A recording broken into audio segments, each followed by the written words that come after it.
तो हमने स्टार्ट की थी इम्पॉर्टेंट क्वेश्चन सीरीज, और इस इम्पॉर्टेंट क्वेश्चन सीरीज का आपको बेनिफिट मिल रहा होगा।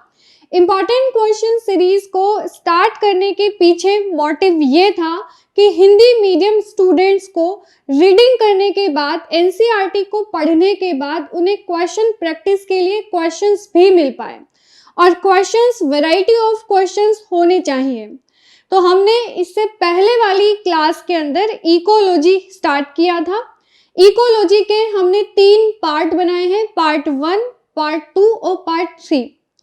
पार्ट 1 और पार्ट 2 हम कंप्लीट कर चुके हैं और आज हम कंटिन्यू करेंगे पार्ट 3 की तरफ। तो यहाँ पे 3 पार्ट बनाने के पीछे भी यही मोटिव है कि आपको वैरायटी ऑफ क्वेश्चंस मिल पाए। और इकोलॉजी एक बहुत बड़ा पार्ट है, इसमें 4 चैप्टर आते हैं, तो काफ़ी बड़ा पोर्शन है इकोलॉजी, और नीट में इसका वेटेज भी हमेशा ज़्यादा ही रहता है। तो आपको जितने ज़्यादा क्वेश्चन इस पोर्शन में से सॉल्व करने के लिए मिले उतने ज़्यादा अच्छा है। तो अब हम यहाँ पे कंटिन्यू करते हैं पार्ट 3 की तरफ। अच्छा, पार्ट 3 कंप्लीट करने के बाद हम यहाँ पे प्रीवियस क्वेश्चंस भी सॉल्व करेंगे। प्रीवियस क्वेश्चंस में आपके चारों चैप्टर आएंगे। इसमें हम सबसे पहला चैप्टर लेंगे organism and population, then second chapter आपके इकोसिस्टम, देन थर्ड आपका बायोडाइवर्सिटी एंड फोर्थ आपका एनवायरमेंटल इशू।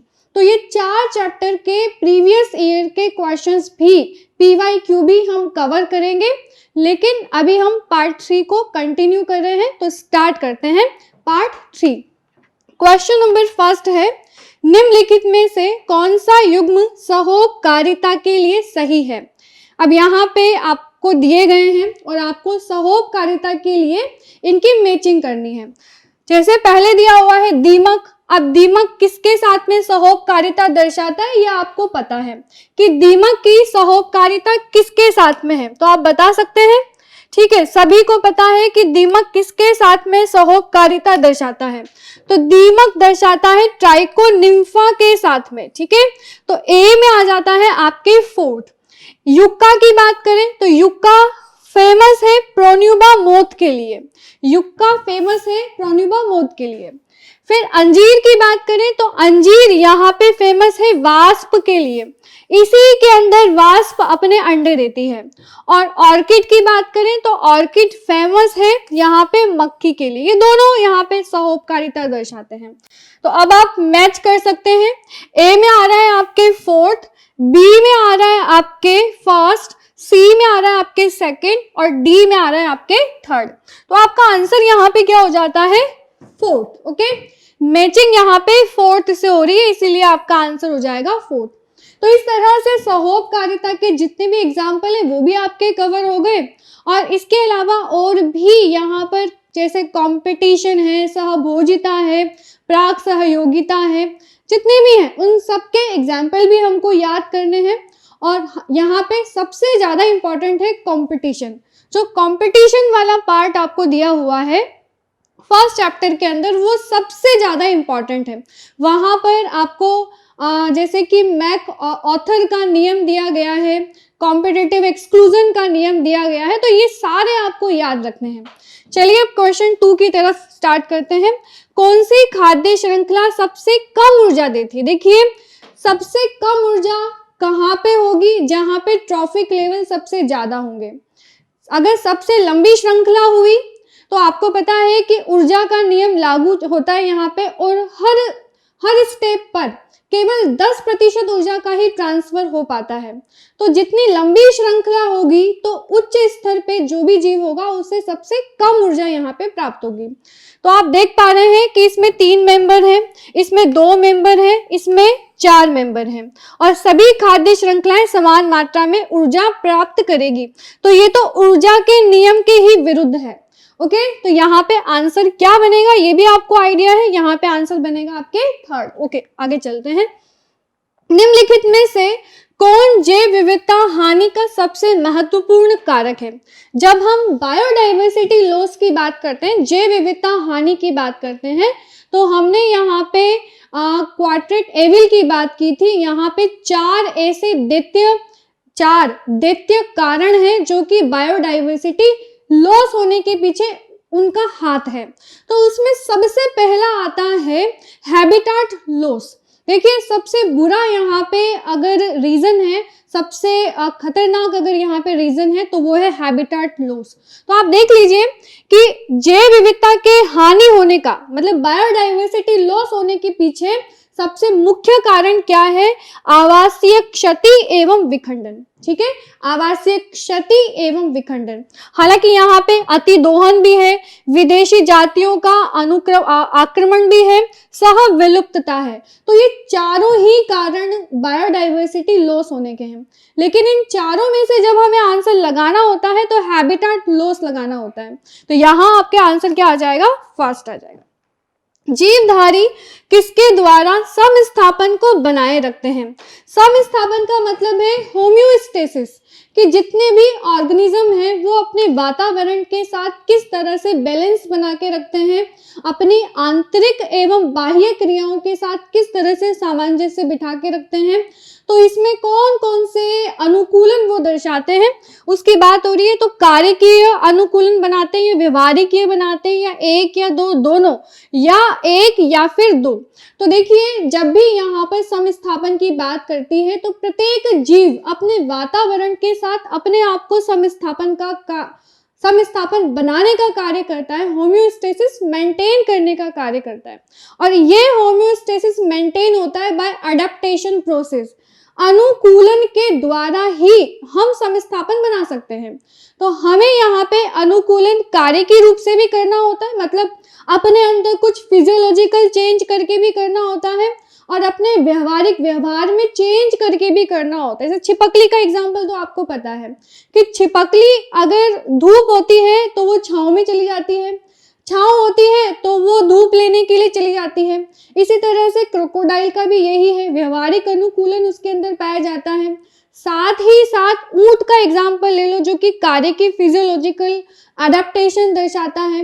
तो इस तरह से अडेप्टेशन और यहाँ पे हम कहें कि समस्थापन के लिए दोनों ही होना जरूरी है। तो यहाँ पे कार्य की भी होगा और व्यवहारिक की भी होगा। आगे चलें। वाहित मल के निष्कासन बिंदु। देखो वाहित मल का निष्कासन बिंदु का मतलब जहां से वाहित मल निकल रहा है।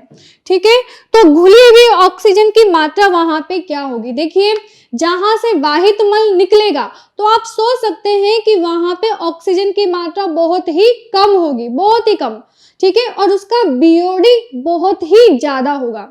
जहां पे सबसे ज्यादा प्रदूषण है, जहां पर सबसे ज्यादा पॉल्यूटेंट है, जहां पर सबसे ज्यादा ऑर्गेनिक मैटर है, तो वहां पर बीओडी की मात्रा सबसे ज्यादा होगी। तो यहाँ पर हम देखेंगे कि घुली हुई ऑक्सीजन की मात्रा बढ़ती है या घटती है। तो घुली हुई ऑक्सीजन की मात्रा कम होगी या बढ़ेगी? तो इसमें लिखा हुआ है कि घटेगी, इसमें लिखा होगा बढ़ेगी। जहां बढ़ेगी उसको आप गलत कर दीजिए, ये भी बढ़ेगी तो ये गलत कर दीजिए। ठीक है, अब वाहित मल निकलता है तो वो नदियों में जाता है, दैट इज डाउन स्ट्रीम। तो इसे हम कहते हैं डाउन स्ट्रीम। तो यहाँ पे आपका आंसर आ जाएगा फर्स्ट। अब हम क्वेश्चन की तरफ चलेंगे आगे। 6 क्वेश्चन। इकोलॉजिकल हायरार्की का कौन सा स्तर तापमान और जलकृति की विशिष्ट दशाओं द्वारा परिलक्षित होता है? जब हम इकोलॉजिकल हायरार्की बात करते हैं तो उसमें स्टार्टिंग होती है आपके जीव से। ठीक है, organism, then population, then community, then फिर आगे जाके आपके यहाँ पर इको क्या बोलते हैं उसको, इकोसिस्टम आ जाता है। तो देखिए कि समष्टि लेवल पर हम जलकृति की बात करते हैं या तापमान की बात करते हैं। समष्टि लेवल पे ये बात नहीं हो सकती है, ना जीव लेवल पे हो सकती है, ना समुदाय लेवल पे हो सकती है। ये हम पारिस्थितिकी तंत्र के स्तर पे बात करते हैं। जब पारिस्थितिकी तंत्र की बात हो रही है तो यहाँ पे जैविक और अजैविक कारक दोनों साथ साथ आएंगे। जब मैं केवल जीव की बात कर रही हूँ तो ये जैविक की बात है, जब मैं समष्टि की बात कर रही हूँ तब भी मैं यहाँ पे केवल जैविक कारकों को ले रही हूँ, और जब मैं समुदाय की बात कर रही हूँ तब भी मैं यहाँ पे जीवों को ही ले रही हूँ। ठीक है, मैंने यहाँ पे जो अलग फैक्टर है अजैविक कारक को नहीं लिया है। तो आपको पता है इकोसिस्टम क्या होता है? इकोसिस्टम जहाँ पे जैविक एवं अजैविक कारक दोनों के मध्य अंतरक्रिया होती है। तो यहाँ पे आपका आंसर क्या आ जाएगा? थर्ड आ जाएगा। आगे चलते हैं क्वेश्चन नंबर 6 की तरफ। तो क्वेश्चन नंबर 6 है सर्वश्रेष्ठ परजीवी वे होते हैं जो अपने पोषक को बुरी तरह से क्षति पहुंचाते हैं। देखिए गलत है। सर्वश्रेष्ठ परजीवी वो होता है जो कि लंबे समय तक अपने परजीवी के अंदर रहता है, उसे मरने भी नहीं देता और उसका पूरा उपयोग भी करता है। ठीक है, तो अपने पोषक के साथ नहीं रहते, ये भी गलत है, ये भी गलत है। अपने पोषक के केवल आवास लेते हैं, भोजन नहीं लेते, बिल्कुल नहीं।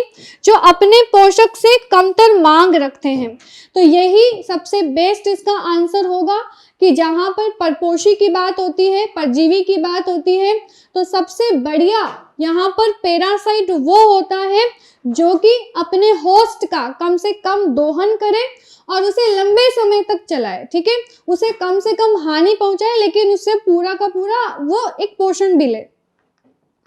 पारिस्थितिकी पिरामिड कितने मानदंडों पर आधारित है? जब यहाँ पे पिरामिड्स की बात करते हैं तो हमें पता है कि हम इकोलॉजिकल पिरामिड 3 प्रकार के पढ़ते हैं। एक तो ऊर्जा का पिरामिड, और एक बायोमास का पिरामिड, और एक संख्या का पिरामिड।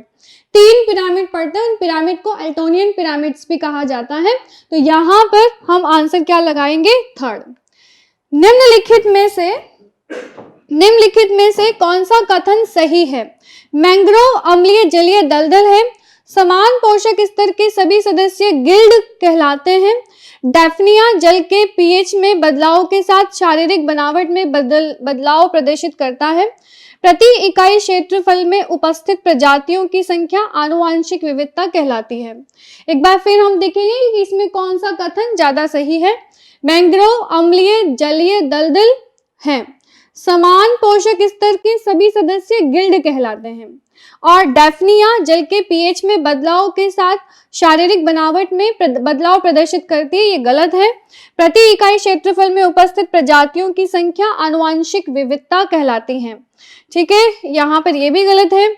और उसी तरह से अगर हम देखें तो सबसे करेक्ट आंसर यहाँ पे ये है, गिल्ड किसे कहते हैं? तो समान पोषक स्तर के जो भी सदस्य हैं उन्हें हम गिल्ड कहते हैं।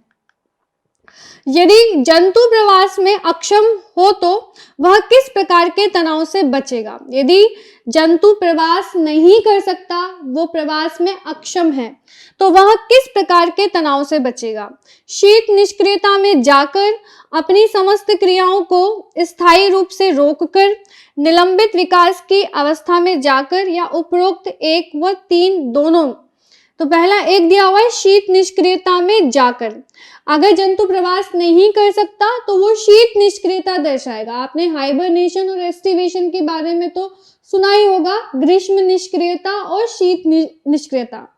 तो ऐसे जीव जो कि अपनी प्रतिकूल दशाओं के आने पर प्रवास नहीं कर पाते, तो वो या तो शीतकाल है तो शीत निष्क्रियता दर्शाएंगे, और यदि ग्रीष्म काल है तो ग्रीष्मकालीन निष्क्रियता दर्शाएंगे। ठीक है, तो और तीसरा लिखा हुआ है यहाँ पर, निलंबित विकास की अवस्था में जाकर, मतलब सस्पेंड होकर।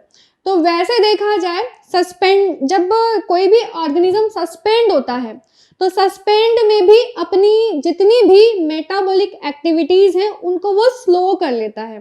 ठीक है, और अपने ऊपर एक आवरण बना लेता है जिससे कि प्रतिकूल परिस्थितियों में उसे सुरक्षा मिले। अधिकतर जैसे कि कवक है, शैवाल है, इनके बीजाणुओं में यही प्रक्रिया होती है प्रतिकूल परिस्थितियां आने पर। उसी तरह से शीत निष्क्रियता में भी जानवरों में देखा जाता है शीत निष्क्रियता।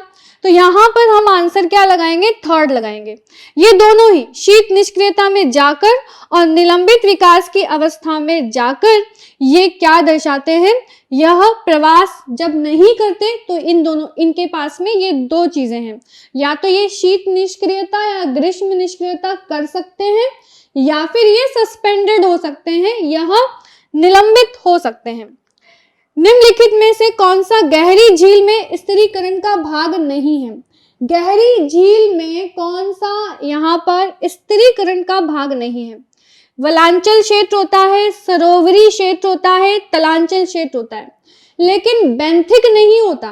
ठीक है, हमने गहरी झील के 3 स्ट्रेटिफिकेशन पढ़े भी हैं, एक वलांचल है, एक तलांचल है और एक सरोवरी क्षेत्र है।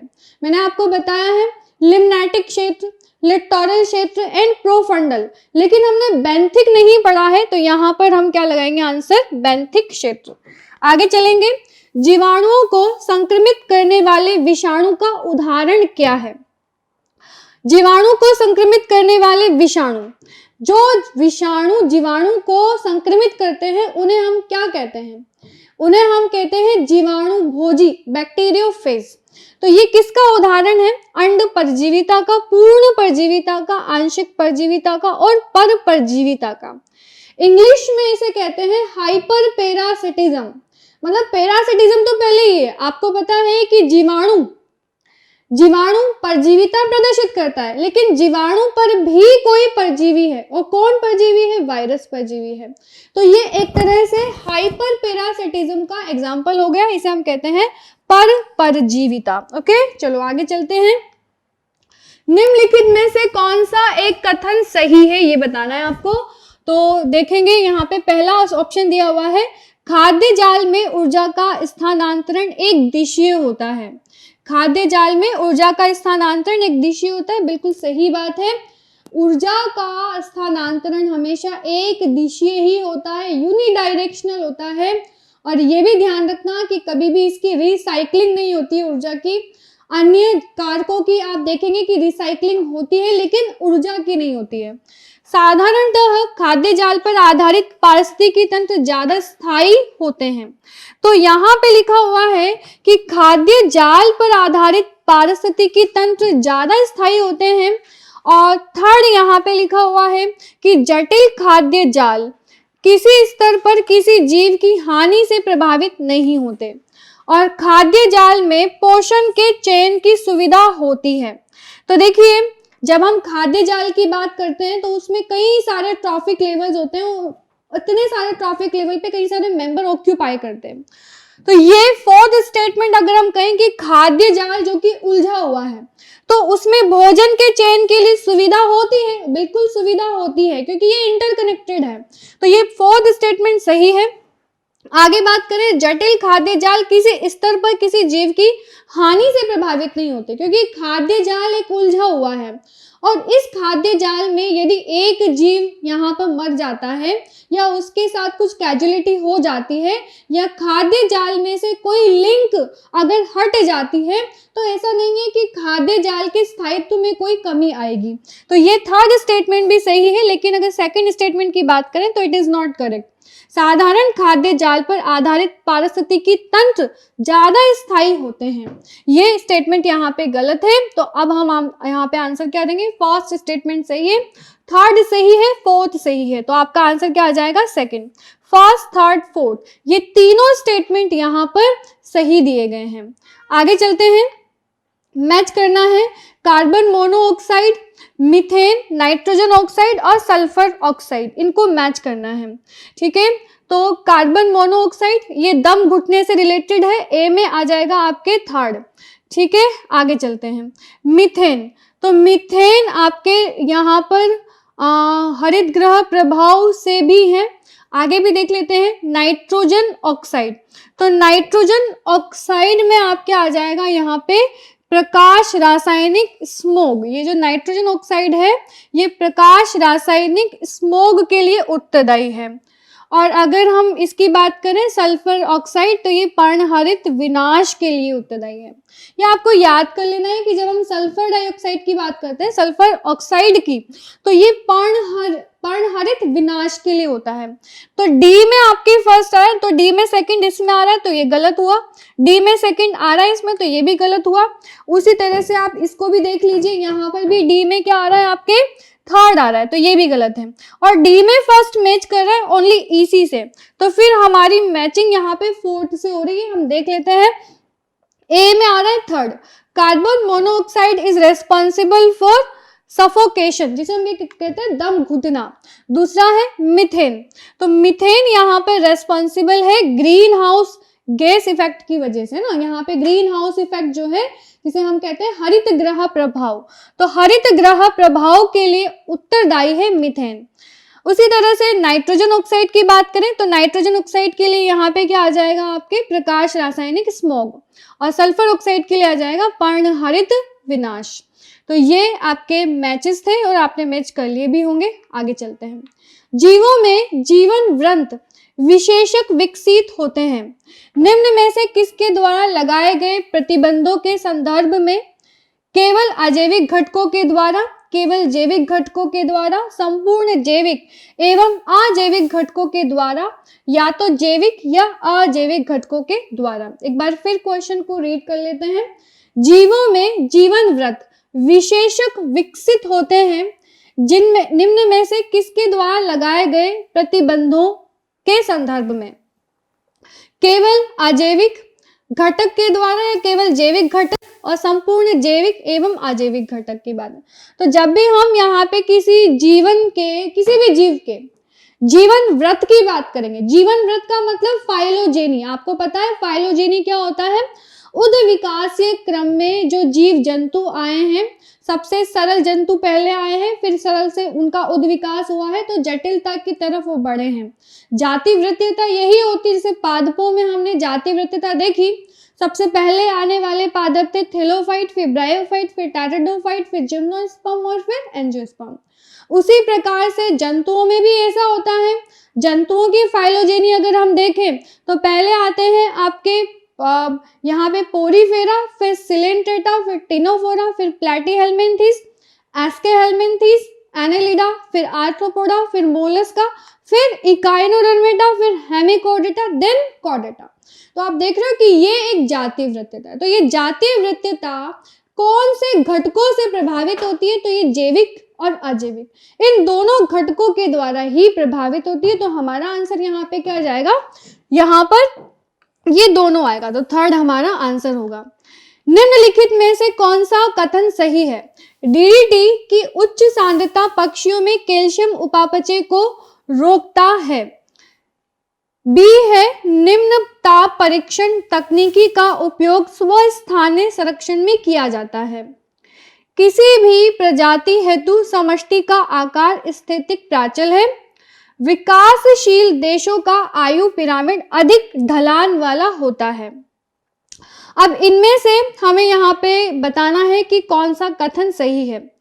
पहला कथन देखेंगे कि जब डीडीटी की सांद्रता उच्च हो जाती है तो पक्षियों के जो अंडे होते हैं उनमें कैल्शियम उपापचय प्रभावित होता है और इसी के वजह से पक्षियों के अंडे परिपक्व होने से पहले ही फूट जाते हैं। उनका जो कैल्शियम कार्बोनेट का कवच होता है वो परिपक्वता से पहले ही टूट जाता है, क्योंकि कैल्शियम का उपापचय यहाँ पर डिस्टर्ब हो जाता है। तो पहला स्टेटमेंट सही है। नेक्स्ट है निम्न ताप पर, मतलब लो टेम्परेचर पर परिरक्षण जब हम करते हैं, क्रायो प्रिजर्वेशन, आपको पता है -196 डिग्री सेल्सियस, मतलब नाइट्रोजन पर हम यहाँ पर लिक्विड नाइट्रोजन पर परिरक्षण करते हैं। तो ये क्रायो प्रिजर्वेशन है। यहाँ पर हम सीड का क्रायो प्रिजर्वेशन करते हैं, जर्म प्लाज्म का करते हैं, जीन का करते हैं, कई सारी चीजों का कम ताप पर परिरक्षण करते हैं। तो जब कम ताप पर हम परिरक्षण करें तो ये स्वस्थाने हैं या ये बहिस्थाने हैं। तो यहाँ पर यह उपयोग स्वस्थाने संरक्षण में किया जाता है। स्वस्थाने का मतलब क्या हुआ कि उसका वहीं पे संरक्षण करना। एक बार फिर देख लेते हैं यहाँ पे, फिर सी दिया हुआ है, सी दिया हुआ है किसी भी प्रजाति हेतु समष्टि का आकार स्थितिक प्राचल है और विकासशील देशों में आयु पिरामिड अधिक ढलान वाला होता है। तो यहाँ पे आप देखिए ए और बी, ये दोनों तो सही है, ए भी सही है, बी भी सही है, लेकिन यहाँ पर कौन सा स्टेटमेंट गलत है? तो प्रजाति हेतु समष्टि का आकार स्थितिक प्राचल है और दूसरा यहाँ पे अधिक ढलान वाला होता है, विकासशील देशों में आयु पिरामिड अधिक ढलान वाला होता है। तो अब यहाँ पे हमारा आंसर क्या होगा? ए बी सी, और इसमें दिया हुआ है बी सी डी, इसमें दिया है सी एन डी, इसमें दिया है ए एन बी। तो आपका आंसर यहाँ पे होगा A N B is correct. स्वच्छ जलीय अनुक्रमण में कौन सा समुदाय वातावरणीय दशाओं के साथ संतुलन के नजदीक होता है? पादप प्लवक, नर अनूप अवस्था और कच्छ शादल अवस्था और समोद्भिद अवस्था। सब स्वच्छ जलीय अनुक्रमण में कौन सा समुदाय वातावरणीय दशाओं के साथ संतुलन के नजदीक होता है? तो यहाँ पे आएगा आपके समोद्भिद पादप। समोद्भिद पादप यह वातावरणीय संतुलन के नजदीक होता है। आगे परभक्षी कैसे समुदाय में प्रजातीय विविधता को बनाए रखते हैं? जब परभक्षी जो शिकारी होते हैं ये किस तरह से किसी भी क्षेत्र में विविधता बनाए रखने के लिए उत्तरदायी होते हैं। हमने देखा है कि किसी भी इकोसिस्टम में जहाँ पे शिकार है तो शिकारी का होना भी जरूरी है, और शिकारी जो होते हैं वो कैसे होते हैं, प्रूडेंट। ठीक है, तो predator are always prudent. Prudent का मतलब कि चालाक होते हैं और इनका होना भी जरूरी है। तो क्यों? प्रजातियों के मध्य प्रतिस्पर्धा को कम करके। ये कैसे विविधता बनाए रखते हैं? तो प्रजातियों के मध्य प्रतिस्पर्धा को कम करके, प्रजातियों के मध्य प्रतिस्पर्धा को बढ़ा करके, परभक्षी प्रजातियों के मध्य प्रतिस्पर्धा को प्रभावित नहीं करते, परभक्षी समुदाय में जैविक विविधता को बनाए नहीं रखते। ये स्टेटमेंट तो गलत है क्योंकि परभक्षियों के द्वारा समुदाय में जैविक विविधता बनाए रहती है। तो यहाँ पे ये स्टेटमेंट गलत होगा। परभक्षी प्रजातियों के मध्य प्रतिस्पर्धा को प्रभावित नहीं करते, ये गलत है। प्रजातियों के मध्य प्रतिस्पर्धा को बढ़ा करके, यदि प्रजातियों के मध्य प्रतिस्पर्धा बढ़ेगी तो इसका मतलब कि यहाँ पर आपको पता है कि प्रतिस्पर्धा बढ़ने का मतलब क्या है। प्रतिस्पर्धा किसके लिए होगी? आवास के लिए होगी, भोजन के लिए होगी और जनन के लिए होगी। तो ये 3 प्रकार की प्रतिस्पर्धा में बेसिकली हावी होती है प्रजातियों के बीच में। और अगर ये प्रतिस्पर्धा बढ़ती है तो आपको पता है एक को हानि होगी और एक को लाभ होगा। एक यहाँ पे सरवाइव करेगा और एक यहाँ पे मर जाएगा। तो जब प्रतिस्पर्धा बढ़ती है तो यहाँ पर प्रजातियों की विविधता में कमी आती है, लेकिन परभक्षी क्या करते हैं? प्रतिस्पर्धा को कम कर देते हैं। परभक्षी का एक प्रभाव होता है, उसका एक फियर कॉम्प्लेक्स होता है, उसका डर होता है, जिसकी वजह से जो अन्य प्रजातियां होती हैं वो आपस में झुंड में नहीं आती हैं। जैसे कि जंगल में शेर है तो शेर की वजह से कोई भी हिरण है या फिर गाय है या अन्य जीव जंतु हैं तो वो झुंड में कभी नहीं आते हैं, क्योंकि अगर झुंड में आएंगे तो वो शेर के नजर में आएंगे। तो और कोई भी प्रजाति जब उसकी नजर में आएगी तो हो सकता है कि एक परभक्षी उसी के ऊपर ही जाकर अटैक कर दे। तो हमेशा ये छुपे रहते हैं और इनमें प्रतिस्पर्धा किसी भी परभक्षी की वजह से कम हो जाती है। तो यहाँ पे आपका आंसर आ जाएगा फर्स्ट। निम्नलिखित में से हमें बताना है कि ये पिरामिड गलत है।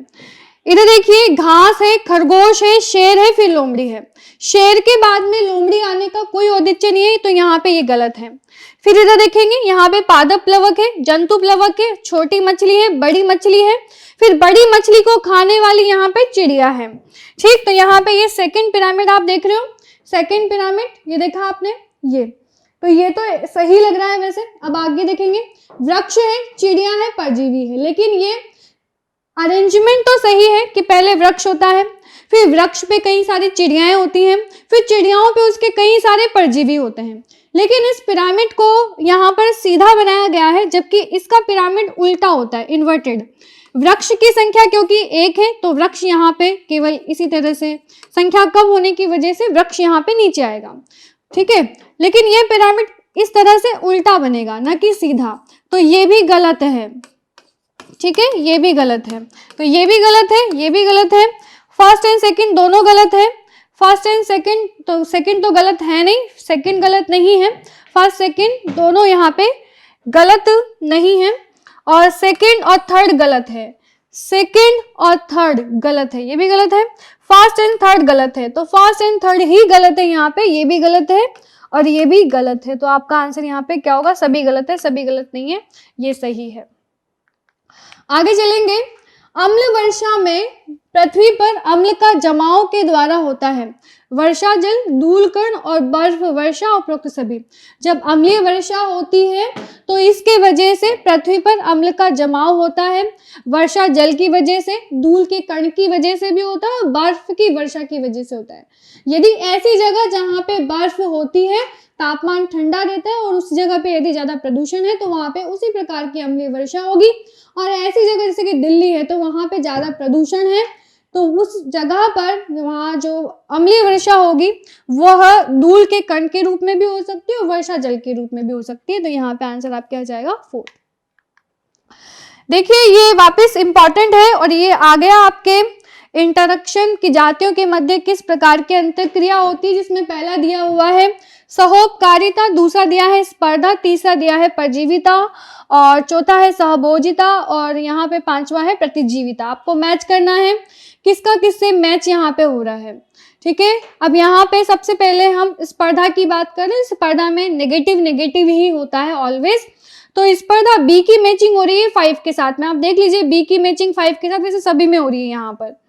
आगे देख लेते हैं, फिर ए की मैचिंग करते हैं। आप ए में यहाँ पर सहोपकारिता, तो सहोपकारिता जिसे हम म्यूचुअलिज्म कहते हैं, तो म्यूचुअलिज्म में जो जितने भी मेंबर होते हैं ये ऑब्लिगेटरी होते हैं, इन दोनों का होना जरूरी होता है और ये पॉजिटिव पॉजिटिव प्रकार का इंटरेक्शन होता है। तो बी ए में आपके आ जाएगा यहाँ पे फोर्थ। ए में फोर्थ किस में आ रहा है, एक तो इसमें आ रहा है, एक इसमें आ रहा है, दोनों का मैच करवा के देख लीजिए। सी में आप क्या आ रहा है, हम स्पर्धा को तो मैच कर ही चुके हैं, अब हम सी देखेंगे परजीविता। देखिए परजीविता में यहाँ पे किस प्रकार का इंटरेक्शन होता है वो देखेंगे। तो सी में यहाँ पे आ जाएगा आपके प्लस माइनस परजीविता में होता है प्लस माइनस प्रकार का। प्लस माइनस इसलिए क्योंकि जो यहाँ पर होस्ट होता है, होस्ट को तो नुकसान होता है लेकिन जो पैरासाइट है वो बेनिफिट में है, तो इसीलिए यहाँ पे प्लस माइनस प्रकार का है। सहभोजिता की बात करें, सहभोजिता ये प्लस और 0 प्रकार का होता है, तो डी में आपके क्या आना चाहिए, डी में आना चाहिए आपके थर्ड, डी में +0। सहभोजिता में एक को तो बेनिफिट होता है लेकिन एक को इससे कोई मतलब नहीं होता है। जैसे कि आम के पेड़ के ऊपर ऑर्किड उग रहा है, तो आम को इससे कोई फर्क नहीं हो रहा है कि उसकी शाखाओं पे ऑर्किड प्लांट ग्रो कर रहा है, तो ये यहाँ पे सहभोजिता है। उसी तरह से अब बचा क्या है, प्रतिजीविता।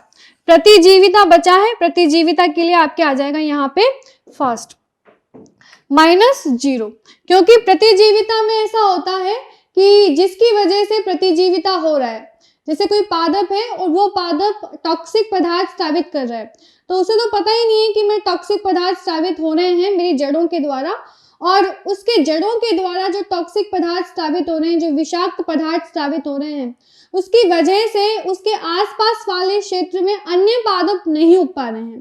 तो ये प्रतिजीविता का उदाहरण है, जिसकी वजह से एक पेड़ के होने की वजह से अन्य पादप उसके आसपास ग्रो नहीं कर पाते।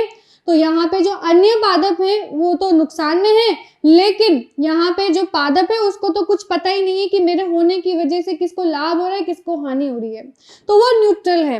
तो इसके लिए हमने यहाँ पे इसके लिए 0 लिखा है। ठीक है, अब यहाँ पे आप मैच कर सकते हैं। आपका आंसर यहाँ पे क्या आ जाएगा, ए में 4th आ रहा है, बी में 5th आ रहा है, सी में 2nd, डी में 3rd और ई में 1st, तो आपका यहाँ पे 4th आंसर होगा। क्वेश्चन नंबर 22, पारिस्थितिकी तंत्र की सीमाएं होती हैं, अत्यंत तीक्ष्ण होती है, अनिश्चित होती है और अतिव्यापी होती है, और 2 और 3 दोनों। हमेशा पारिस्थितिकी तंत्र की जब भी हम बात करते हैं तो पारिस्थितिकी तंत्र की सीमाएं कभी भी निर्धारित नहीं होती है, अनिश्चित सीमाएं हैं और ये ओवरलैप करती है। जैसे कि एक नदी है और नदी के किनारे ही यहाँ पे एक लैंड वाला एरिया है, तो नदी का किनारा और लैंड वाला एरिया, स्थल वाला एरिया, ये आपस में अतिव्यापित हो रहे हैं। और नदी की सीमा कितनी रहेगी ये तो निश्चित है, अनिश्चित है बिल्कुल। ये जिस साल पानी ज्यादा होगा तो हो सकता है कि नदी की सीमाएं और भी ज्यादा बढ़ जाएं, ठीक है, लेकिन नदी की सीमाएं ये भी हो सकती है कम भी हो जाए अगर नदी सूख जाए तो इस प्रकार से यहाँ पर जब भी हम इकोसिस्टम की बात करते हैं तो 2 इकोसिस्टम के मध्य जो सीमाएं होती हैं वो अनिश्चित होती हैं, और इसी के साथ साथ 2 इकोसिस्टम हमेशा एक दूसरे से ओवरलैप भी करते हैं, अतिव्यापित भी होते हैं। तो यहाँ पे आपके आंसर आ जाएगा 4th। पादप ग्रहण करते हैं केवल पूर्ण आपतित विकिरण का 2 से 10%, प्रकाश संश्लेषात्मक सक्रिय विकिरण का 2 से 10%, प्रकाश संश्लेषात्मक सक्रिय विकिरण का 1 से 5%, पूर्ण आपतित विकिरण का 50% से कम। तो यहाँ पे आपके आएगा जब पादप क्या ग्रहण करते हैं, तो प्रकाश संश्लेषण सक्रिय जिसे हम कहते हैं फोटोसिंथेटिक एक्टिव रेडिएशन, जिसे हम PAR कहते हैं ना, फोटोसिंथेटिकली एक्टिव रेडिएशन, तो PAR का केवल 2 से 10% ही पादप ग्रहण करते हैं। निम्नलिखित में से कौन सा प्रदूषण की श्रेणी में नहीं आता है, पानी के pH में बदलाव, मृदा के संगठन में बदलाव, वायु के संगठन में बदलाव, खाद्य श्रृंखला के पोषक स्तर में बदलाव, तो यह आपके प्रदूषण के क्षेत्र में नहीं आएगा। जबकि अगर पानी के pH में चेंज हो रहा है, मृदा के संगठन में या वायु के संगठन में चेंज हो रहा है, तो ये पॉल्यूशन का एग्जाम्पल है। क्वेश्चन नंबर 25, यदि पादपों को खाने वाले जंतु ही ना रह जाए तो, ठीक है, अगर पादपों को खाने वाले जंतु ना रह जाए तो क्या होगा? तो पारिस्थितिकी तंत्र ही नष्ट हो जाएंगे, ऐसा तो कभी नहीं हो सकता। पारिस्थितिकी तंत्र साधारणतः चलेगा और पारिस्थितिकी तंत्र दोषपूर्ण ढंग से चलेगा और कुछ भी नहीं कहा जा सकता। देखिए, यदि पादपों को खाने वाले जंतु हो या नहीं हो, फिर भी इकोसिस्टम तो चलेगा ही, क्योंकि इकोसिस्टम को कोई चलाता नहीं है, ये सेल्फ ड्रिवन है, ये सेल्फ ड्रिवन है, सेल्फ रीजनरेशन की पावर इसमें होती है, सेल्फ सस्टेनेबल ये होता है और सेल्फ रेगुलेटर ये होता है। तो इसीलिए किसी के होने या नहीं होने से इसको कोई फर्क नहीं पड़ेगा। तो यहाँ पे आ जाएगा आपके सेकंड। 26 की बात करें, पादप बीमारी प्रतिरोधी बनाए जा सकते हैं। पादप बीमारी के प्रति प्रतिरोधी बनाए जा सकते हैं। पहला है कॉल्चिसिन के प्रयोग से, दूसरा है एक्स किरणों के देकर, तीसरा है जंगली प्रजाति के प्रजनन से और चौथा है हार्मोन के प्रयोग से। पादप बीमारियों के प्रति प्रतिरोधी बनाए जा सकते हैं। तो इसको समझने की आप कोशिश करना कि प्लांट, आपको पता है कि जब हम खेती करते हैं तो हर साल किसान कितने सारे इंसेक्टिसाइड और पेस्टिसाइड का प्रयोग करते हैं। वो किस लिए करते हैं? अपने पादपों को बचाने के लिए, बीमारी से बचाने के लिए, अपने पादपों को जीवाणु संक्रमण से बचाने के लिए, या अपने पादपों को जैसे कोई कीड़े वगैरह लग जाते हैं पादपों में, पत्तियों पर लग जाते हैं, चकत्ते हो जाते हैं, कर्ली लीफ हो जाती है, कई प्रकार के रोग होते हैं पादपों को। तो पादप को इतने सारे रोग हो जाते हैं आजकल के सिनेरियो में, तो किसानों को इसके लिए इंसेक्टिसाइड का उपयोग करना होता है, पेस्टिसाइड का उपयोग करना होता है। ऐसा इसलिए भी है क्योंकि आज के सिनेरियो में अगर हम बात करें, यहाँ पर जो वाइल्ड प्रजाति होती है, वाइल्ड स्पीशीज होती है, वो कम आपको मिलेगा। उसी की तरह से अगर हम बोलें बीज, तो यहाँ पे जो बीज होते हैं, जो बिल्कुल जंगली बीज हैं, उनका मिल पाना बहुत मुश्किल है। अब हाइब्रिडाइजेशन का जमाना आ गया, अभी आपको जितने भी बीज मिलेंगे वो हाइब्रिड मिलेंगे। हाइब्रिड में ये होता है कि जब किसान अपने बीजों को बोता है तो उसमें बीमारी लगने के चांसेस बहुत ज़्यादा होते हैं और इसी वजह से किसी भी किसान को जब वो अपनी फसल को बोता है तो उसे पेस्टिसाइड और इंसेक्टिसाइड का उपयोग करना होता है। तो यहाँ पर अगर हमें ऐसा पादप चाहिए जिसको बीमारी लगे ही ना, जिसको कोई से भी प्रकार का संक्रमण ना हो, जो कि बीमारी के प्रति प्रतिरोधक हो, तो ये प्रतिरोधक सिर्फ हमें वाइल्ड स्पीशीज में ही मिलेगी। ये सिर्फ हमें मिलेगी वाइल्ड जातियों में, मतलब जंगली जातियों में, जिसे हम प्योर लाइन भी कहते हैं। तो यहाँ पे अब प्योर लाइन तो मेंटेन रही नहीं है, ठीक है, क्योंकि हाइब्रिडाइजेशन हो चुका है। तो जितना ज्यादा प्योर लाइन मेंटेन रहेगी उतना ज्यादा जो स्पीशीज होगी वो डिजीज रेसिस्टेंट होगी। तो यहाँ पे डिजीज रेसिस्टेंट प्लांट को एड करने के लिए हमें वाइल्ड स्पीशीज को या वाइल्ड सीड्स को कलेक्ट करना होगा, जंगली जातियों के बीजों का कलेक्शन करना होगा या प्योर लाइन को मेंटेन करना होगा। तो यहाँ पे आपका आंसर क्या आ जाएगा? थर्ड, जंगली प्रजाति के प्रजनन से। निम्नलिखित में से कौन सा कथन सही नहीं है? एक ही प्रजाति के सदस्य प्रजनन के दृष्टिकोण से अन्य से पृथक होते हैं। कुंजशील जातियों की क्रियाएं समुदाय के प्रारूप को निर्धारित करती है। माइकोराइजा कवक लिंक प्रजाति का उदाहरण है। मेटासिकोया केवल हिमालय की घाटियों में पाया जाता है, बिल्कुल गलत है, ठीक है। मेटासिकोया हिमालय की घाटियों में नहीं पाया जाता, हिमालय के लिए होता है यहाँ पे पाइनस। तो पाइनस ही वहाँ की जो है पहचान है। उसी तरह से हमारे अरावली के लिए फेमस है प्रोसोपिस, तो हिमालय के लिए है पाइनस। उसी तरह से सिकोया, मेटासिकोया यहाँ पे नहीं है, चाइना वेलीज के लिए है। चाइना वेलीज की पहचान है मेटासिकोया और सिकोया। आगे चलते हैं। सर्वाधिक प्रतिशत श्वसनीय उपभोग पाया जाता है। सबसे ज्यादा श्वसनीय उपभोग कहाँ पे होगा? सर्वाधिक प्रतिशत श्वसनीय उपभोग हरे पादपों में, हिरण में, गाय में या शेर में। जब आप किसी भी खाद्य श्रृंखला में या खाद्य श्रृंखला में जब ट्रॉफिक लेवल में नीचे से ऊपर की तरफ जाते हैं, तो जितना ज्यादा ऊपर वाले ट्रॉफिक लेवल पे जाएंगे उतना ज्यादा वहां पर श्वसनीय उपभोग होगा। और आपको ये भी पता है कि सबसे ऊपर वाले ट्रॉफिक लेवल पे सबसे कम ऊर्जा का स्थानांतरण होता है। तो यहाँ पे, और सबसे कम क्यों होता है? क्योंकि सबसे ज्यादा रेस्पिरेटरी लॉस भी उसी लेवल पे होता है। तो यहाँ पे श्वसनीय उपभोग कौन से लेवल पे होगा? शेर वाले लेवल पे। यहाँ पे ये आपको डायग्राम दिया गया है, इसमें आंतरिक स्तर और बाह्य स्तर दिया हुआ है। आंतरिक स्तर और बाह्य स्तर यह क्या बताते हैं? आंतरिक स्तर से मतलब है कि किसी भी जीव के आंतरिक जो इन्वायरमेंटल आंतरिक शरीर है, जो उसके शरीर के अंदर है, उसका उसका वातावरण कैसा है, इन्वायरमेंटल फैक्टर बाहर वाले और अंदर वाले। तो एक तो हमारे शरीर के अंदर का और एक बाहर इन्वायरमेंटल फैक्टर। तो बाहर वाला मतलब ये इन्वायरमेंटल फैक्टर की बात कर रहे हैं, और आंतरिक स्तर का मतलब हमारा इंटरनल फैक्टर। तो इनमें किस तरह से यहाँ पर ग्राफ प्लॉट किए गए हैं, इसमें आप देखिए ये सीधे जा रहा है।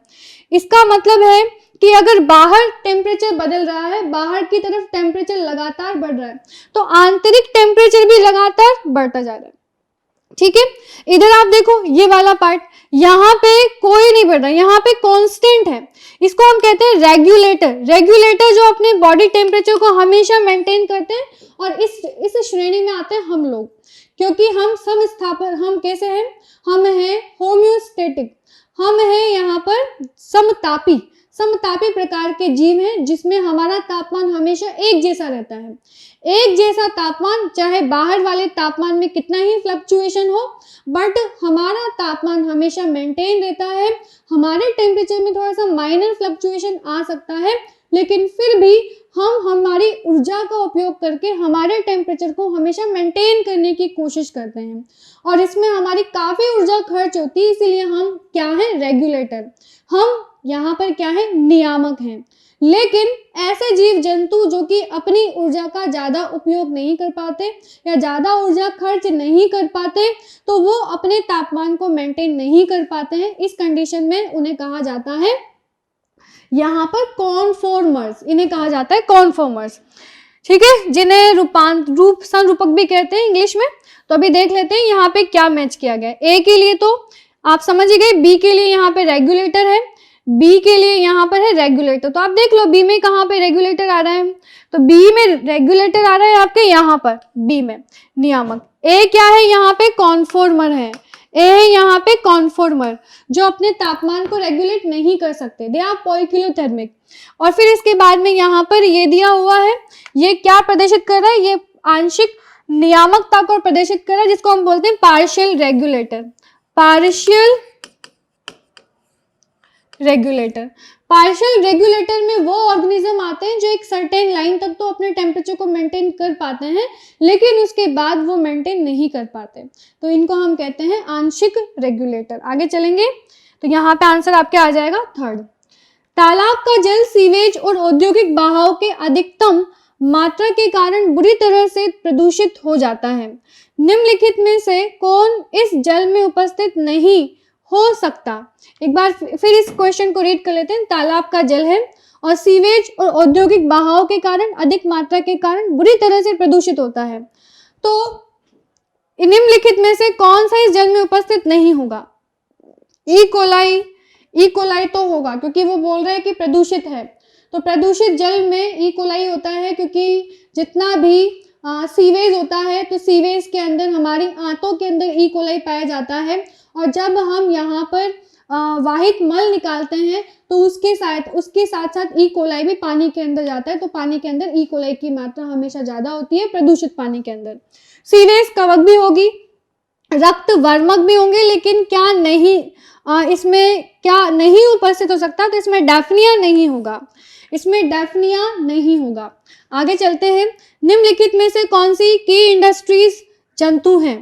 की इंडस्ट्रीज जंतु हिरण है, शेर है, गिद्ध है या सर्प है? तो यहाँ पे की इंडस्ट्रीज जंतु है हिरण। हिरण यहाँ पे की इंडस्ट्रीज है।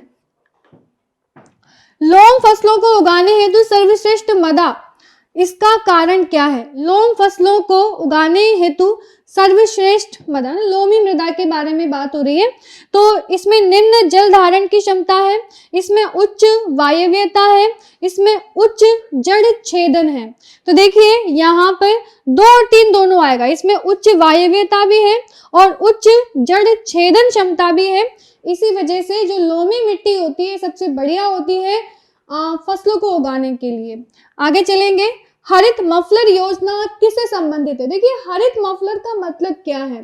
हरित मफलर ये है कि जो हाईवेज होते हैं, जहाँ पर बड़े बड़े रोडवेज निकल रहे हैं, तो उनके किनारों पर सघन पेड़ लगाए जाते हैं, वृक्ष लगाए जाते हैं, जिससे कि जो साउंड पोल्यूशन है वो कम से कम हो। क्योंकि जब हाईवे से जितने भी वाहन निकलते हैं तो ये वाहन बड़ी तेज गति से निकलते हैं और इनके हॉर्न बजते हैं, तो यहाँ पर सबसे ज़्यादा ये है क्या, वो जिसको कहेंगे ध्वनि प्रदूषण होता है। तो ध्वनि प्रदूषण को कम करने के लिए रोड के साइड्स में यहाँ बड़े बड़े वृक्ष लगाए जाते हैं और ये बड़े बड़े वृक्ष क्या करते हैं, मफलर की तरह कार्य करते हैं। तो ये किससे संबंधित है, शोर प्रदूषण से संबंधित है। यहाँ पे आप देखिए ये 10 किलो कैलोरी है इस पत्ती के पास में, पत्ती के पास में 10 किलो कैलोरी है और कोई परपोषी है और ये परपोषी इसकी 10 किलो कैलोरी में से 7 किलो कैलोरी को खा जाता है। अब कितनी किलो कैलोरी बची है, 3 किलो कैलोरी बची है। तो ये क्या है, ये शुद्ध प्राथमिक उत्पादकता है, ये सकल प्राथमिक उत्पादकता है, या ये शुद्ध समुदाय उत्पादकता है, या ये बंधी हुई पत्ती का श्वसनीय उपभोग है। तो इसे समझने के लिए पहले तो हम समझ लेते हैं यहाँ पर क्या होती है प्रोडक्टिविटी। जब भी हम प्रोडक्टिविटी की बात करते हैं तो यहाँ पे सबसे पहले आती है ग्रॉस प्रोडक्टिविटी की बात, ठीक है ना। ग्रॉस प्रोडक्टिविटी, ग्रॉस प्रोडक्टिविटी का मतलब कि यहाँ पे जितनी भी प्रोडक्टिविटी है प्लांट के पास में उसे हम कहते हैं ग्रॉस प्रोडक्टिविटी। ग्रॉस प्रोडक्टिविटी जिसे हम कहते हैं सकल उत्पाद। ठीक, अब जैसे आप इसको ऐसे भी समझ पाएंगे, जैसे कोई भी व्यक्ति है या फिर आप मेरे को ले लीजिए कि मैंने एक दिन में 1000 रुपए की कमाई की है, तो वो मेरी ग्रॉस सैलरी है, ठीक है। अब उसमें से उस 1000 रुपए में से 500 रुपए खर्च हो गए, ठीक है, आने जाने में खर्च हो गए, खाने में खर्च हो गए और चीजों में खर्च हो गए। तो अब मेरे पास मेरी नेट इनकम कितनी बची है, 500 बची है। तो उसी प्रकार से ये एक पत्ती है, तो इस पत्ती के पास में जो भी जीपीपी होगी, ग्रॉस प्रोडक्टिविटी होगी, जीपीपी, उसका आइडिया हमें नहीं है, उसका आइडिया हमारे पास नहीं है।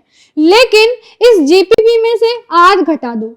आर का मतलब होता है ऑटोट्रॉफिक, मतलब खुद के भोजन बनाने के लिए या खुद की क्रियाओं के लिए जो श्वसनीय ऊर्जा की आवश्यकता होती है उसे हम कहते हैं जीपीपी माइनस आर। तो जीपीपी माइनस जब आर हम करते हैं तो हमें मिलता है एनपीपी, हमें मिलता है नेट प्राइमरी प्रोडक्टिविटी मिलती है। तो ये जो 10 दिया गया है, ये 10 इसकी नेट प्राइमरी प्रोडक्टिविटी है, क्योंकि इसने बताया हुआ है कि यहाँ पे ये पत्ती है, इसके पास में 10 किलो कैलोरी है। तो एक्चुअली ये 10 किलो कैलोरी क्या है, ये एनपीपी है। और एनपीपी का मतलब क्या होता है कि जीपीपी, पादपों ने प्रकाश संश्लेषण के द्वारा जितनी ऊर्जा यहाँ पे संश्लेषित की है उसमें से आप श्वसनीय ऊर्जा को निकाल दो, उसमें से माइनस आर कर दो, तो जीपीपी माइनस आर करने के बाद में जो नेट बचता है वो होता है एनपीपी। तो 10 किलो कैलोरी यहाँ पर एनपीपी है। अब इस एनपीपी में से भी यहाँ पे कोई परपोषी आया है, परपोषी का मतलब यहाँ पे कोई विषम भोजी आया है, विषम भोजी आया है या विषम पोषी आया है, ठीक। तो उसने भी यहाँ पे उपभोग कर लिया, तो एनपीपी माइनस आर करेंगे। एनपीपी माइनस आर का मतलब 10 माइनस यहाँ पे क्या करेंगे, 7 करेंगे। एनपीपी माइनस आर करने पर यहाँ पे क्या बचता है, 3। और जो ये 3 बचता है इसे हम कहते हैं नेट कम्युनिटी प्रोडक्टिविटी, इसे हम कहते हैं एनसीपी।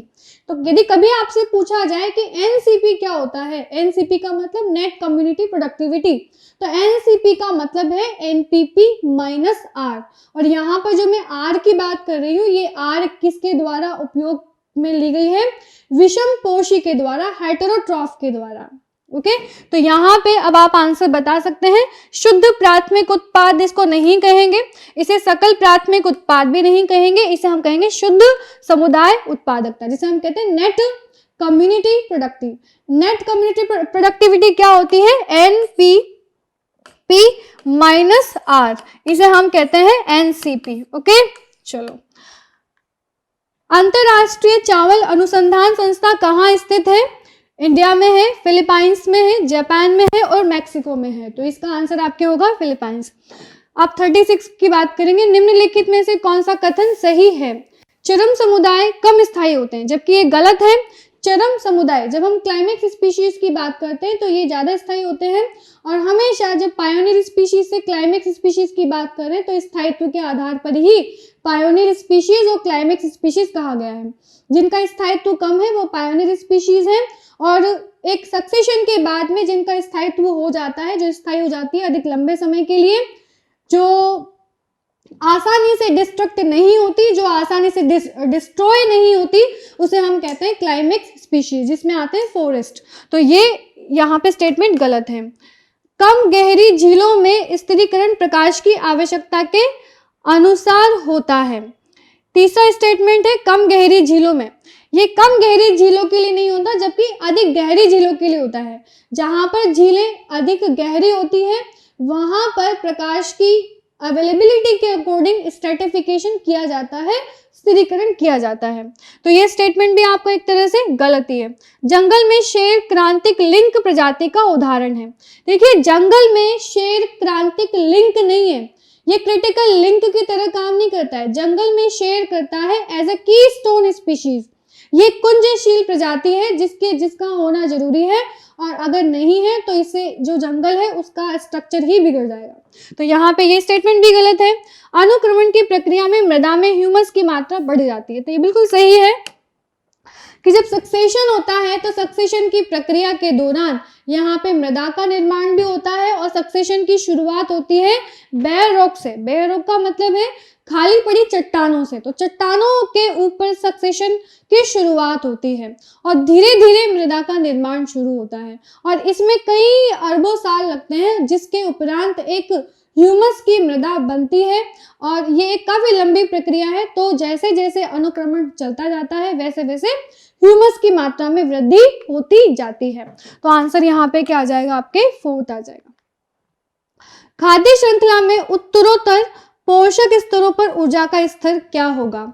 द्वितीयक उपभोक्ता तक बढ़ता है फिर घटता है, द्वितीयक उपभोक्ता तक घटता है फिर बढ़ता है, और निरंतर बढ़ता ही जाता है और निरंतर घटता ही जाता है। तो जब हम खाद्य श्रृंखला की बात करते हैं तो उत्तरोत्तर पोषक स्तर ये घटेगा ये बढ़ेगा। देखो, हमें पता है कि यहाँ पे जब हम ऊर्जा की बात करते हैं तो ऊर्जा का नियम आपको पता है कि हर पोषक स्तर पर केवल 10% ऊर्जा का ही स्थानांतरण होता है, और ये 10% ऊर्जा का नियम दिया था लिंडमैन ने। तो यहाँ पर पादप से शुरुआत करते हैं, पादप के बाद में आते हैं यहाँ पे प्राइमरी कंज्यूमर के बाद में सेकेंडरी कंज्यूमर, फिर टर्शरी कंज्यूमर, फिर क्वार्टरनरी कंज्यूमर भी हो सकता है। तो जैसे जैसे आप ऊपर की तरफ बढ़ेंगे वैसे वैसे ऊर्जा में कमी आएगी, और जो सबसे उच्च पोषक स्तर वाला होता है उसके पास में सबसे कम ऊर्जा होती है। इसी वजह से जो शेर होगा वो सबसे उच्च पोषक स्तर वाला है, लेकिन उसमें ऊर्जा की बहुत कमी है। तो यहाँ पे इसी कारण यहाँ सबसे ज्यादा अगर प्रेफरेंस दी जाती है तो नीचे वाले लोगों को दी जाती है, क्योंकि यहाँ पे ऊर्जा का स्तर सबसे ज्यादा होता है। तो यहाँ आंसर आपके 4th आएगा।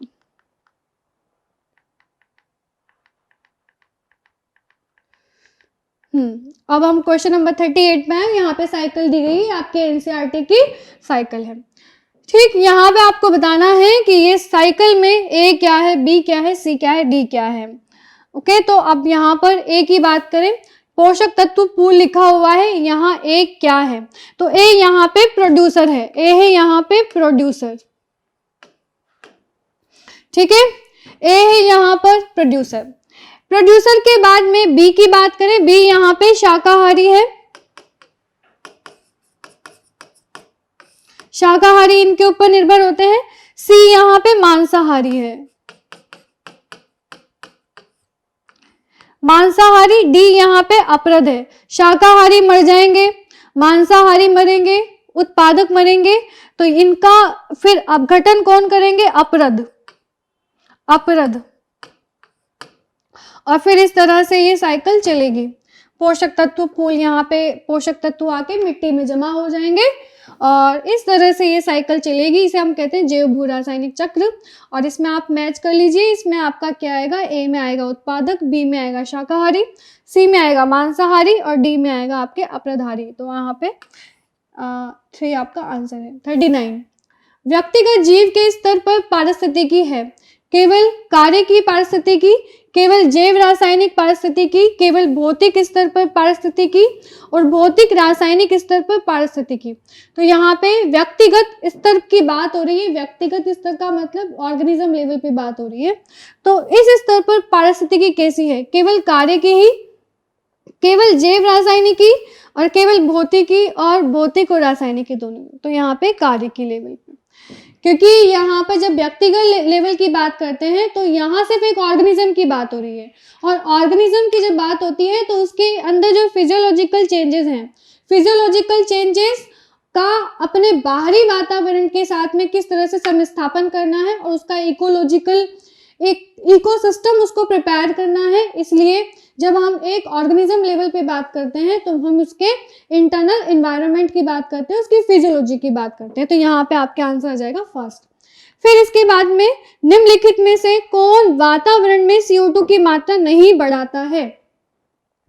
तो पहला दिया हुआ है वनों का तीव्र कटाव, दूसरा दिया है पेट्रोल और एवं कोयले का अधिक जलना, तीसरा है उच्च प्रकाश संश्लेषण दर और चौथा है उच्च श्वसन क्रिया। तो जब भी हम CO2 की मात्रा को बढ़ाता है तो इसमें आपके आ जाएगा उच्च प्रकाश संश्लेषण की दर, क्योंकि जितना ज्यादा प्रकाश संश्लेषण होगा उतना ज्यादा यहाँ पे CO2 रिलीज होगा।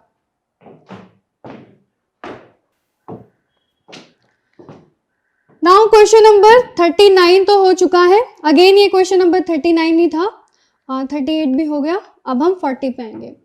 तो क्वेश्चन नंबर 40 है, निम्नलिखित में से किस जोड़े का मिलान पादप किस्म तथा बीमारी प्रतिरोधकता के संदर्भ में गलत मिलान किया गया है? लोबिया के लिए लिखा है कि जीवाणु या अंगमारी। एक बार फिर इसको पढ़ लेते हैं, किसका मिलान किससे करना है? पादप किस्म है और उसकी बीमारी प्रतिरोधकता के साथ में गलत मिलान बताना है। सरसों के लिए श्वेत कीट रोग, गेहूं के लिए पर्ण तथा धारी कीट रोग और फल फूल गोभी के लिए तंबाकू मोजेक वायरस तथा पर्ण कुंचन रोग। तो यहाँ पे गलत मिलान, हालांकि ये आपको लर्न करना पड़ेगा। तो इसमें ये आपके फोर्थ आंसर आ रहा है, फूल गोभी, तंबाकू मोजेक वायरस और पर्ण कुंचन। तो ये गलत मिलान किया गया है, बाकी रेस्ट ऑफ द ऑल यहाँ पे जितने भी ऑप्शंस हैं ये सही मैच किए गए हैं। अब हम 41 पे आते हैं। निम्न में से कौन से प्रकार का पशु प्रजनन उसके उपयोग के साथ सही नहीं मिलाया गया है? दो भिन्न जातियों के लक्षणों को संयोजित करने के लिए अंतरजातीय संकरण, दो भिन्न नस्लों के लक्षणों को संयोजित करने के लिए संकरण और अंतः प्रजनन अवसादन को दूर करने के लिए बहिसंकरण और शुद्ध वंशक्रम प्राप्त करने के लिए बहिप्रजनन।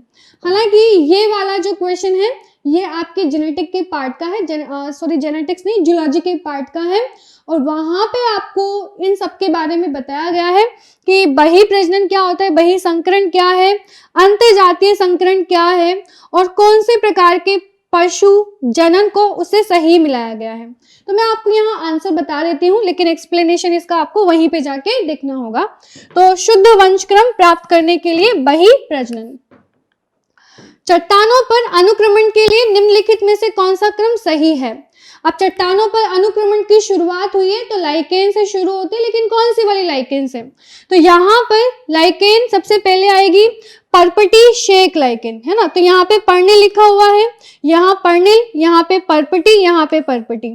फिर पर्पटी के बाद में आती है पर्निल, पर्निल के बाद में आती है मॉसेस, मॉसेस के बाद में शाक, शाक के बाद में वृक्ष। इस तरह से ये अनुक्रमण चलता है। और अनुक्रमण में आप देख रहे हो कि सबसे पहले पायोनियर स्पीशीज आती हैं, और पायोनियर स्पीशीज में लाइकेन एंड मोस आता है, लेकिन उससे भी पहले कौन आती है? पर्पटी। पर्पटी का मतलब चट्टान पे उगने वाली सबसे पहले लाइकेन। पर्पटी के बाद में आती है पर्निल, वो थोड़ी सी लीफी टाइप हो जाती है, इसको बोलते हैं लीफी लाइकेन।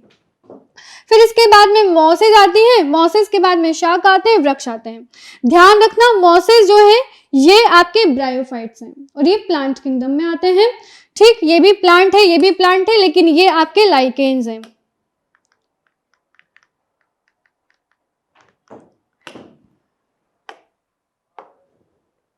(43) 10% ऊर्जा का नियम पालन नहीं करता। चारण खाद्य श्रृंखला, परजीवी खाद्य श्रृंखला, अपरदहारी खाद्य श्रृंखला और समस्त खाद्य श्रृंखलाएं नहीं का नियम करती हैं। देखिए समस्त तो नहीं करती, लेकिन यहाँ पे अप्रद खाद्य श्रृंखला यह 10% ऊर्जा का नियम का पालन नहीं करती है। तो इसमें आपका आंसर आ जाएगा थर्ड। नाउ क्वेश्चन नंबर 44, निम्नलिखित में से कौन बायोम की सीमा को निर्धारित करता है? जब भी हम बायोम की बात करते हैं तो हम एल्टीट्यूड की बात करते हैं, लैटिट्यूड की बात करते हैं, ठीक है। तो यहाँ पर ये दोनों ही किसी भी बायोम की सीमा का निर्धारण करता है। तो इसमें पहले लिखा हुआ समुद्र तल से ऊंचाई, फिर लिखा हुआ विषुवत रेखा से दूरी। तो ये दोनों ही बायोम की सीमा का निर्धारण करते हैं, इसलिए ये दोनों ही इसका आंसर होगा। क्वेश्चन नंबर 45 पे आते हैं। जीवधारी किस संदर्भ में अपने वातावरण के प्रति अनुकूलित होते हैं? केवल अस्तित्व के लिए, केवल जनन के लिए, और या अस्तित्व या जनन के लिए, या जनन और अस्तित्व दोनों के लिए। जब भी हम अपने वातावरण के प्रति अनुकूलित होने की बात करते हैं, तो कोई भी जीव हो जब वो अपने वातावरण में अनुकूलन करना चाहता है तो उसकी सबसे पहली जो प्रायोरिटी होती है वो होती है जनन। जनन की वजह से वो अपनी जो पीढ़ी है उसको कंटिन्यू कर पाता है, अपनी जनरेशन को कंटिन्यू कर पाता है, तो वो उसकी सबसे पहली प्रायोरिटी है। और जनन के बाद में क्या होगा? उसका भोजन, उसका आवास, इसके लिए वो अपने आप को अनुकूलित करता है। तो यहाँ पे आंसर आपके क्या आ जाएगा? फोर्थ। अब ये लास्ट क्वेश्चन था आपका 45, आई थिंक ये लास्ट ही क्वेश्चन है।